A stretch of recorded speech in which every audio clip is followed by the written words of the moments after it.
Hello friends, and welcome back to another video. Today I'm going to teach you step by step how to watercolor oranges, so let's jump right into it. Here are all the supplies you are going to need: some watercolor paper, a jar of water, some paintbrushes, a paper towel, and some paints.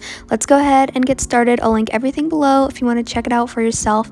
I'm going to first start with wetting my palette. I got that spray bottle just from the Dollar Tree, and I'm going to use this brush. I think it's about a size 6 if you need that for reference, but I'm going to start with mixing my orange color for my oranges, and I like to try and make it look a little bit natural, and I find the color in the palette is a little fake for me for an orange, so I just added a little bit more of like a brownish orange color to my orange to make it look a little bit more natural, and added a little bit of brown to my green to make my green look a little bit more natural. So to start off with your oranges, you're just going to make a circle shape and fill it in, and that's really it for an orange because it's a pretty basic shape and I'm just doing full oranges here. But I do like to make sure that my whole orange is wet and then go back in with some darker color to add contrast and make it look watercolored. And so I'm just going to do that and make sure my whole orange is the same amount of wetness. I don't really know if that makes sense, but if you drop in watercolor paint and I find half of it's dry and half of it's wet, then it will bleed and make these funny like spread marks when it's spreading into the paint because it's not the same like ratio of water to paint. So I like to make sure that it's all the same before I do that, and then I make this little highlight on the orange by just taking a dry brush and curving it on the side. Then you're gonna do some leaves and you're just gonna do a little straight line up and then do the basic leaf shape, which is light pressure, heavy pressure, and then light pressure again, and then I just fill it in with my color. And I like to drop in some extra pigment to get that cool bleeding effect that you can get with watercolor that I absolutely love because it makes it look hand painted, and I just love that. So here I'm gonna do like a little corner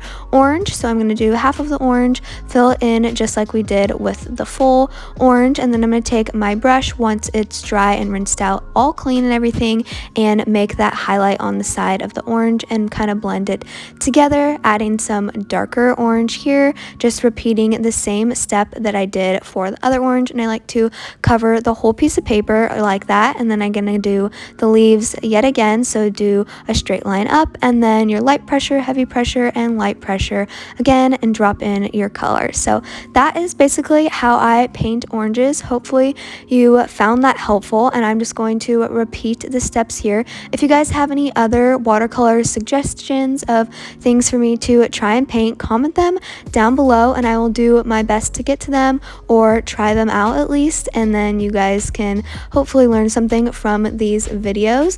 But yeah, I'm gonna paint a few more oranges here. I love adding these to frames and making different art for my house or my bedroom, and yeah, it's just a really fun way to add your own personal touch around your house. So I'm going to continue that. I'm going to do another little half orange up here in the corner.